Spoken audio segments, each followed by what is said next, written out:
Hello everyone, আমি কোয়েল নিয়ে এসেছি আবার একটি নতুন ভিডিও। আজকে হচ্ছে মঙ্গলবার আর এখন বেলা বাজে 9টা।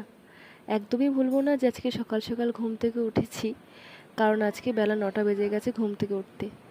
আর এটা হয় না, শুধুমাত্র মামা বাড়িতে আছি বলেই আজকে বেলা করেই ঘুম থেকে উঠলাম। আর আজকে আমার মামার কাজ উপলক্ষে খাওয়া দাওয়ার আয়োজন করানো হয়েছে। আমি উপরেই ঘুমিয়েছিলাম আর এটা হচ্ছে ছোটদার ঘর। ছোটদার ঘর বলতে ছোটদা নতুন বাড়ি করেছে, আর আমরা কালকে রাতেরবেলা সবাই এখানেই ঘুমিয়েছিলাম। জানেন তো, ঘুম থেকে উঠে দেখি তুতুন মুখের কাছে বসে আছে। তুতুনকে বললাম তাহলে একটা ভিডিও করে দে।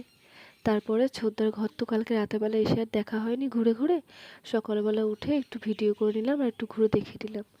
সময় হয় না তেমন একটা আসার।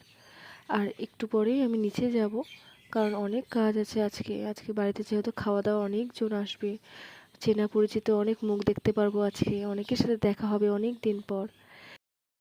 আর সামনের যে জায়গাটা, এখানটায় খাওয়া দাওয়ার জন্য প্যান্ডেল করা হয়েছে।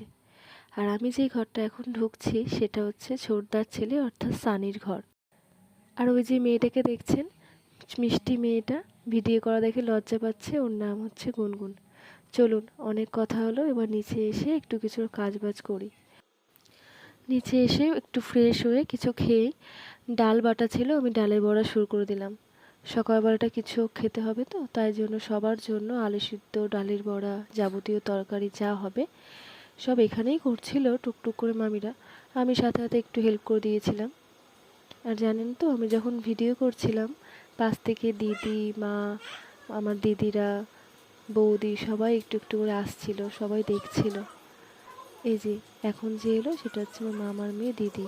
আর সবাই মিলে হাতে হাতে কাজ করলে কিন্তু কাজগুলো অনেকটা এগিয়ে যায়।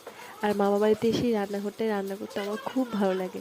বৌদি সবাই সবাই সবার মতো কাজ করছিল, আমার সাথে সাথে আমিও একটু করছিলাম। এই যে ডালের বড়াগুলো ভেজে নিলাম, এরপরে সবাই মিলে বসে পড়লাম পাতা গোছাতে, মানে পাতার উপরে একটা করে টিস্যু দিয়ে টিস্যু গোছাতে। আর এই যে এখন ভিডিওটা শুরু করলাম সবাইকে দেখাবো বলে। আস্তে আস্তে চেনা পরিচিত অনেক মুখ দেখতে পাচ্ছি, জানেন, অনেকেই এসেছে। আর সবার সাথে দেখা হয়ে অনেক দিন পর বেশ ভালোও লাগছিল। সবাই নিজে থেকেই এসে বলছিল যে তুমি কি ব্লগ করছো? আমি তখন বললাম না না, জাস্ট চেষ্টা করছি, সবে সবে শুরু করেছি। আর এই যে দেখতে পাচ্ছেন সামনে যে বৌদিটা এলো, ওটা হচ্ছে আমার সেজো মামার বৌমা। আর এটা হচ্ছে আমার বড় মামার বৌমা, সবাই আমার বৌদি। আর পিছনে ওটা আমার সেজো মামি। এই যে এটা হচ্ছে বড় বৌদি, মেজো মামার বড় ছেলের বউ। আর ওটা হচ্ছে আমার মেজো মামার বড় মেয়ে, মানে দিদি। বৌদি সবার সাথে পরিচয় করে দিচ্ছিল, কিন্তু ওখানে এতটাই হাসাহাসি কোলাহল হচ্ছিল যে আমি আর ভয়েসটা রাখলাম না।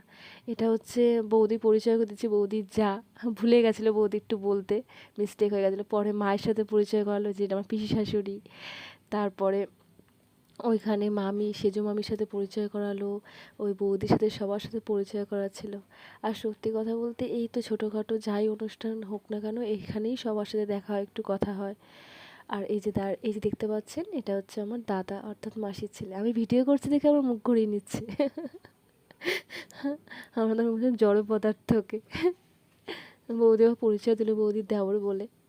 আর এই ফটোতে তো আমার মামা আগেই দেখিয়েছি। তো সব শেষে এই খাওয়া দাওয়ার এখানে এলাম, এসে দেখছি অনেক রান্নাবান্না কমপ্লিট, প্রায় খাওয়া দাওয়া অনেকটাই হয়ে গেছে। আর মাছের মাথা দিয়ে কচুর শাকটা এত ভালো হয়েছিল, কচুর শাক খেয়ে সবাই বলেছে যে খুব সুন্দর হয়েছিল। খাওয়া দাওয়ার পর্বে এখানে এসে দেখি প্রায় অনেকটাই ব্যাচ হয়ে গেছে। সারাদিন আর তেমনভাবে ভিডিও করার সময় হয়নি, কিন্তু রাত্রেবেলা যখন 12টা 12:30 নাগাদ আমরা সবাই শুয়ে পড়েছি, তখন একজন ভদ্রলোক কোথা থেকে উনি এসে বললেন যে ওনার খুব খিদে পেয়েছে। আর জানেনই তো আমার মামা বাড়ির সবাই খুব মায়ার, তো সবাই মিলে উঠে ওনাকে খেতে দেওয়ার ব্যবস্থা করলো। উনি তৃপ্তি করে সেই খাবারগুলো খেলেন, আমিও সাথে সাথে একটু দিয়ে দিলাম খেতে ওনাকে।